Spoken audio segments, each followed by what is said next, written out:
Industria de apărare a Coreei de Sud are o reputație redutabilă. Țara este numărul 8 mondial la exportul de armament. Poziția geografică și amenințările dinspre Coreea de Nord i-a făcut pe sud-coreeni să devină foarte buni la acest domeniu. Companiile lor au început relocarea producției din state în care au investit pentru că forța de muncă era ieftină. Acum investesc după principii și caută parteneri care au același set de valori democratice, iar România este o astfel de țară. Discutăm cu Rim Kap-soo, ambasadorul sud-coreean la București, despre toate acestea, dar și despre provocările pe care le au în regiunea lor. Sunt Cristina Cileacu, începe Pașaport Diplomatic.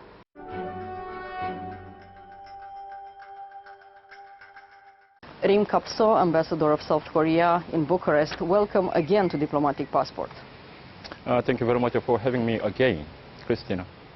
Ambassador, your government decided to invest $4 billion in defense of your country, and Korea is known for the fact that is already quite well defended and quite good in this area of defense.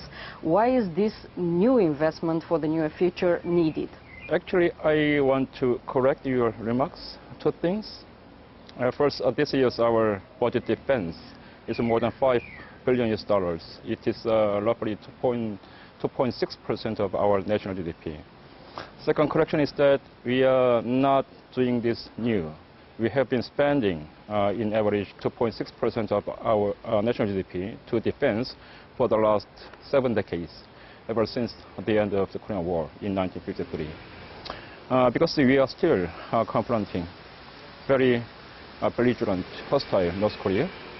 The tension is still there, so there is no reason why they forced to decrease our national defense budget. So we just keep spending as it is for the last 7 decades. China is also quite threatening in the area from time to time, shows its power towards various countries, and recently it was a visit of the President Putin to President Xi Jinping, and they signed a pact that, as they say, for a better world. How is Korea seeing this pact? Because from our side of the world here is not seen with good eyes. I agree with you that it's not good ties. I think there are two types of coalition or friendship. One is friendship based upon circumstantial interest.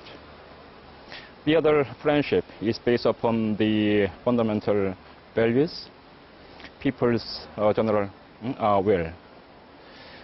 In terms of the circumstantial interest, when friendship or partnership is based upon the circumstantial interest, it will be short-lived because the interest can be varying from time to time. So there will be no permanent coalition when their friendship is based upon circumstantial interest. But in case of when we do share the same values, when we do see the world politics in the same perspectives, when our friendship is based upon the general will of the people, then the friendship can be everlasting. So I think the current closeness between Moscow and Beijing is based on circumstantial interest rather than fundamental values. So when Russia invaded Ukraine back in 2022, a lot of changed. So the international security environment also changed. So their calculations, their interests also changed, all right? So under such a fluctuating interest, when they aligned with that changing interest, then that will not be everlasting now. So even though they are becoming more and more closed, but I think their relationship will not last.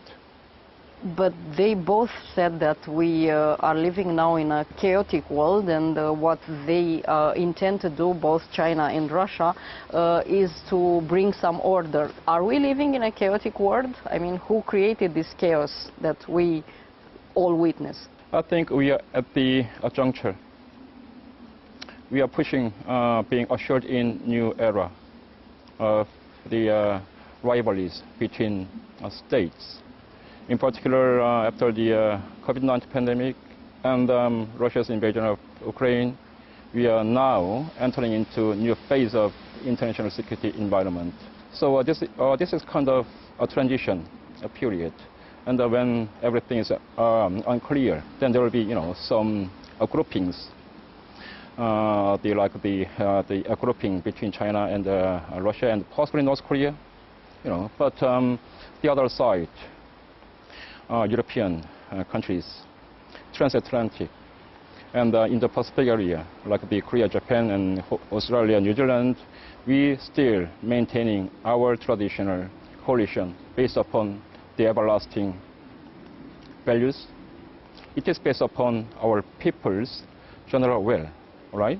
So I think something fundamentally grounded in the values, grounded in the roots, can beat out the other partnership based on circumstantial interest. But these circumstances that both of them use in the name of peace, so everything is done in the name of peace, leads to war. How can we counter this? Because we cannot play with the same weapons, sort of saying weapons, of course. Yeah, actually there are two types of peace as well. One is that short-lived peace, the absence of war. Second type of peace will be a permanent peace. A permanent peace, it can be achieved only when the people all enjoy the same standard of values, when all the nations can act in accordance with the international law, what we call rule-based international order. The essence of war, it just means there's no war, but people can suffer from authoritarianism, dictatorship, so there is not true peace. We have to ensure that the people on the ground can live with full confidence, for peace of mind. That is true peace, right? And as I said, this moment is the transitional period. So we have to endure, we have to win this kind of war. But it's kind of difficult to win this war because it's not fight only with weapons, it's also fight with propaganda, like always. North Korea, your main opponent, is also using propaganda, including in your country, to promote their leader. Your government recently banned a few websites that promoted too much propaganda.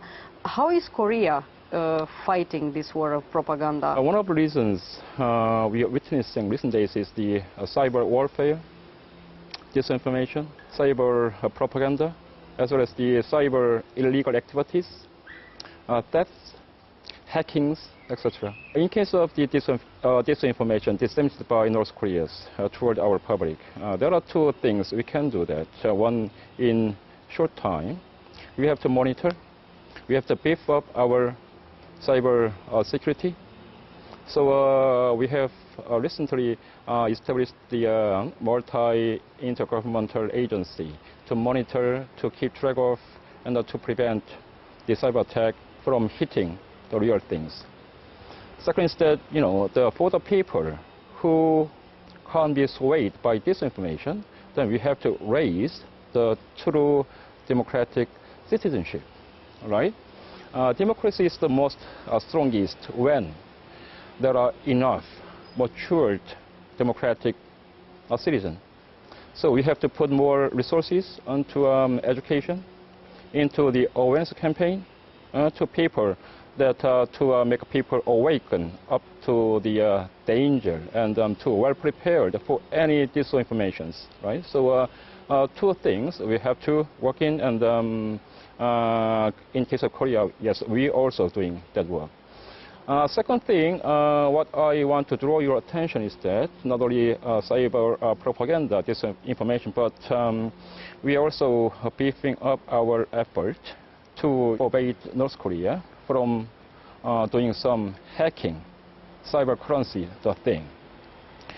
According to a recent report by the UN Security Council, North Korea, they stole 1.7 billion US dollars by indulging in cyber crimes, hackings, and that money stolen from by their illegal cyber crime, $1.7 billion, it is being spent on their nuclear pulse missile development programs. All right. So we, with other the UN member countries, European Union member countries, NATO countries, we are working on stopping them from doing that. Well, South Korea, it's on a different side of the planet, but then again, security, as we talked already, is important for all democracies. It doesn't matter where they are on the map. The AUKUS partnership is also important in your region, and South Korea is recently open talks in order to become a pillar in the technology side of this partnership. How do you think China will receive this news? Frankly speaking, I don't know in detail about that, but I can answer your questions from my own personal capacity. As far as I know, AUKUS is not a military alliance. It is rather a community of, a coalition of sharing high technology. And AUKUS consists of Pillar 1 and 2. And the Pillar 2, in particular, it is increasing the exchange, sharing of high technology. So for us, we are open to explore our participation in that Pillar 2, the sharing technology. In the diplomatic world, there are some useful proverbs, teachings. First, the more friends, the better. And if the friends are those friends, we share the same objectives, we share the same values, with whom we share the same glasses to see the world, far better. Second, a long time ago, roughly 10 years ago, I met with Dr. Kissinger, Henry Kissinger, who passed away last year with the age of 100. And I asked him to give me one piece of advice to me, which I can carry on with the whole diplomatic service. And the Henry Kissinger, Dr. Kissinger, gave me one piece of advice to the, at the time, young diplomat. His advice to me was that if you don't know what to do, just support your friend. So those two things I still cherish into my mind. So they can also apply to our possible participation into AUKUS Pillar 2 or not. If we are joining Pillar 2, the coalition of sharing technology, I'm sure that that will make contribution to the peace and stability of the Indo-Pacific area. Well, speaking about supporting a friend, since you did mention Kissinger, and I think it's a good advice. Thank you for sharing. We'll follow, more will follow this advice.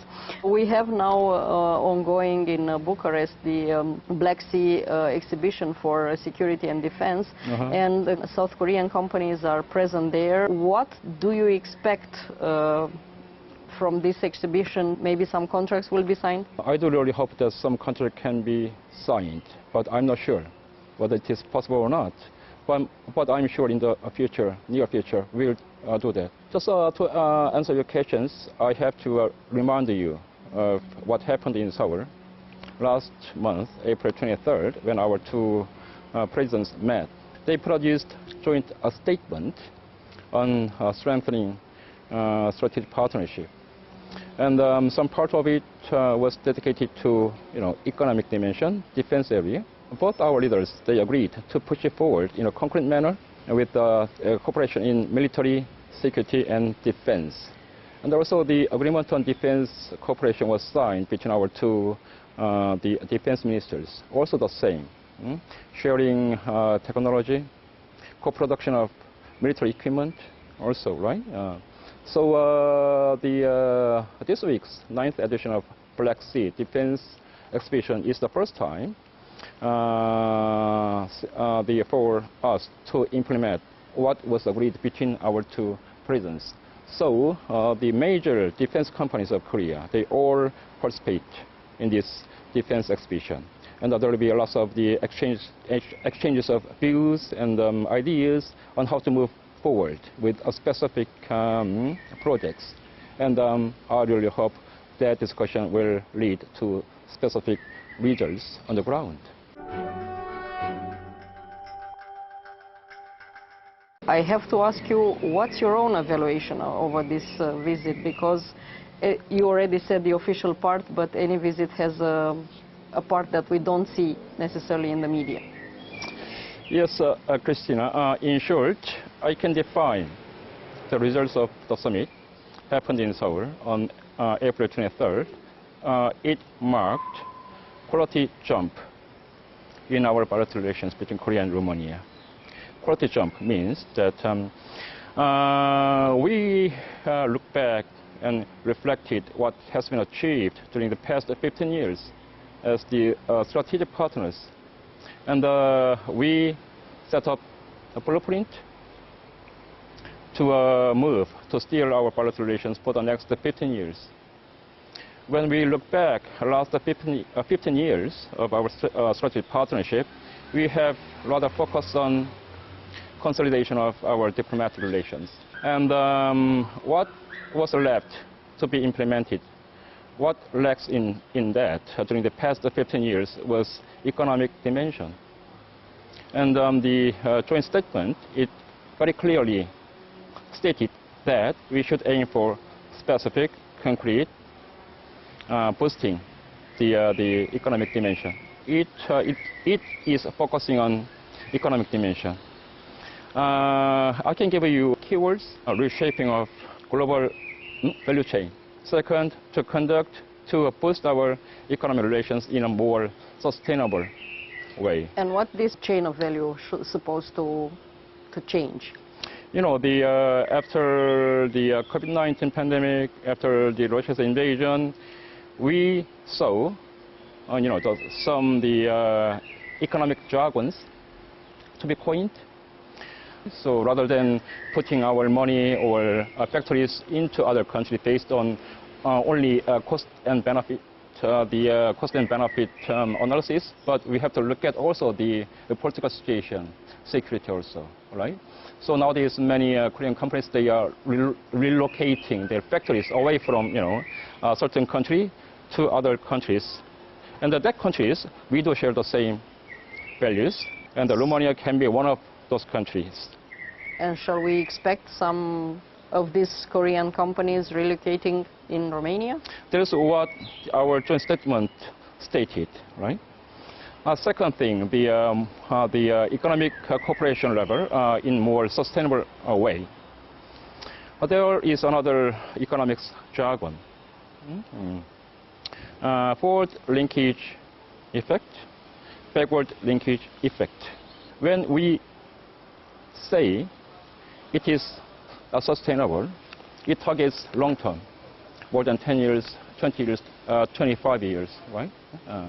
Then it should be accompanied by the greenfield investment, not capital investment.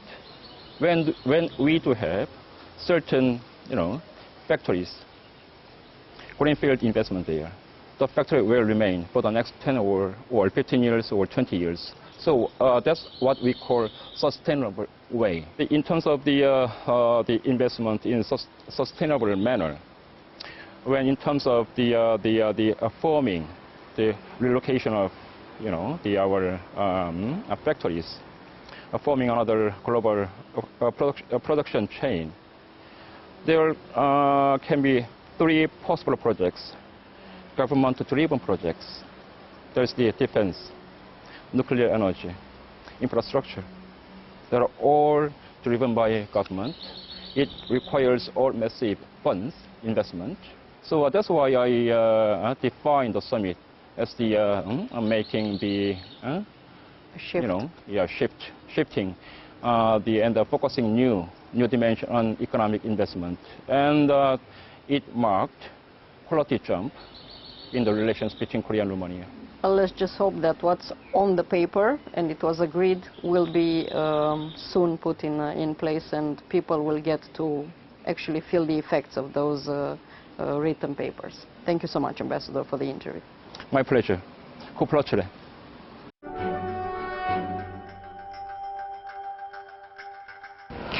Atât pentru astăzi, dar rămânem în continuare online pe pagina de Facebook a emisiunii și pe contul nostru de X. Revenim cu subiecte noi din lumea diplomației și a politicii externe, vinerea viitoare de la 11:30 și reluare sâmbătă după miezul nopții. La revedere!